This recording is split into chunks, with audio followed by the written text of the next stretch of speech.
I've been seeing a lot of videos saying that men are gay or that they can't control themselves. But very few people ever ask, like, why does that energy exist in the first place? So let's talk about it. Okay, so a lot of men who are hypersexual, emotionally detached, or chasing women all the time, they're not operating from pleasure. They are actually operating from pain. Most of them grew up in environments that told them, don't cry, don't feel, don't talk about it, just perform. So they learn to use sex as their only language of intimacy because it's that one place that they feel seen, wanted, and powerful, even if it's just for a few minutes. You gotta know that that is not masculinity. That is unhealed feminine energy that is stuck in a man's body, begging to be acknowledged. Because when a man rejects his feminine energy, he rejects his ability to feel. And when he can't feel, he tries to fill that emptiness with something external. That's why we see addiction, overcompensation, or chasing that validation through women. And the world likes to laugh that he's gay or he's just a player.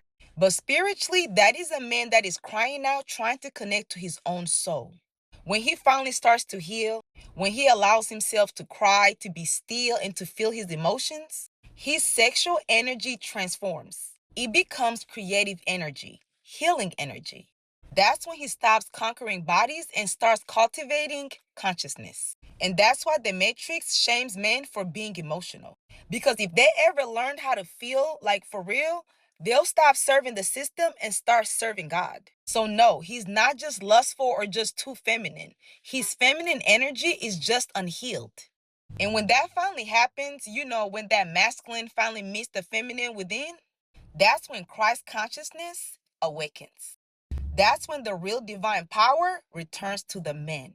If a guy you're seeing, talking to, dating, doesn't want to wait to get physical, or is impatient, or is trying to rush you, you gotta leave his ass. Now think about this. If that man is actually trying to be with you, if he's actually trying to wife you up, he thinks you're the one, he's trying to make you his queen, then why would he be rushing it? You guys got all the fucking time in the world. Why does he want it right now? He wants it right now because that's all he wants. That's all he's focused on. And you don't want a man who's just focused on the physical. You don't want a man who just is focused on the here and now. You want a man who plans for the future. You want a man who's willing to wait for you, who puts in that work, who's patient, who knows that it's going to take time, work, and effort to get into those pants. And you don't just want to give it up to anybody you meet because that's yours. That's your spirit. That's your soul. That's your body. So you got to make these fellas wait, man. You can't just give it up to somebody just because they're giving you butterflies or just because they made you smile. If a man actually is trying to be with you, he's going to put in that work because we know nothing good comes easy. Okay, Camille says, what if he asks for physical intimacy faster than he has provided? She also follows it up by saying, he's capable of helping financially, but he has skipped that part and wants us to get bedroom intimate. What should I do? Welcome to Mr. King's Takes. Camille, let's talk about this. Listen, darling, my first question for you is, do you even like this guy like that? Because we all acknowledge that life is a constant trading of value. And thus, in romantic dynamics, men and women are constantly trading value with each other over time, progressively. We also know that one of a woman's biggest elements in her arsenal for the value trade-off is, in fact, her kitty cat. So I can see why you would think about it in the way that you are. However, that value trade should never feel like a very deliberate, literal transaction. In my very humble opinion, the one prerequisite to bedroom action taking place is the fact that you both want it, which is the reason why my first question to you is, do you even like him like that? You dig? So, Camille, if you don't desire this man on that animal level in the same way he does to you, then you shouldn't sleep with him. But if you are waiting for him to drop some money or to make some kind of splurge in order for the kitty cat to lubricate, then sweetheart, this is not a romance. It's a transaction. In fact, we can go ahead and call it exactly what it is. It's a slightly emotionally upgraded form of prostitution. Let's just be real. But if you do desire him on that animal level, but are simply wondering why he seems to have resources and yet hasn't offered any of it on the journey, then it's up to you to inspire him to do so. You see, bedroom action isn't something that is earned.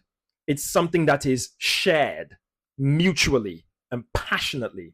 And provision slash investment on a man's part, that's not something that is demanded or that you're entitled to. It's something that is inspired and willingly given. See, in the natural trade off of value, it should be so natural that it's happening seamlessly without it feeling like one is happening in order for the other to do so. You see, the thing is, if you are that girl for him, then you won't even have to ask for too much. Your energy will naturally make him want to provide in some way, shape, or form. So, Camille, simply, here is my stance. If you don't desire this man, then don't do it. But if you do desire him, then own it. No guilt. Get jiggy with it. Put the bunda on him like you mean it. And if you would like more investment from him, then invite him into doing so. Femininity will open doors. Ultimatums will close it. Does that make sense? Ultimately, bedroom action should never be like a vending machine where a man has to insert the cash in order to get access. If that's happening, that's a very specific type of job. We already know that, right? No shame on it, but it's a job. Real bedroom action should happen because of mutual desire. It should happen because there is a spark. And if there is no spark, then sweetheart, if there is no desire, it doesn't even matter if he does invest. Still, you will be faking it. I hope that clears it up for you. Why do people want to get physical so quickly? So that they can dismiss you so quickly after, okay? Let me tell you all a secret. Men that want to roll around on the mattress fast want to get you off the mattress fast and get the next one in fast. Because they don't plan on having you around very long, so they need to get you in and out, okay? The faster they rush you to the mattress, the faster they're going to rush you out. Remember that. And the reason why is because if you're easily gotten to roll around on the mattress, then everybody can roll around on the mattress with you. And do you think they want that type of woman? Probably not. If you roll around quickly, they dismiss you quickly because they think you roll around quickly with everyone prior to them. So do you really think that they want you? They just wanted a turn. Understand what I'm telling you? So stop rolling around quickly. A man will say, oh, don't worry, I'm not that type of guy. He will say anything that he needs to say in order to get you on the mattress. The only thing you need to believe from him is that he can pay your bills and he can invest in you. And you will not be rolling around on the mattress if you want him to invest in you, okay?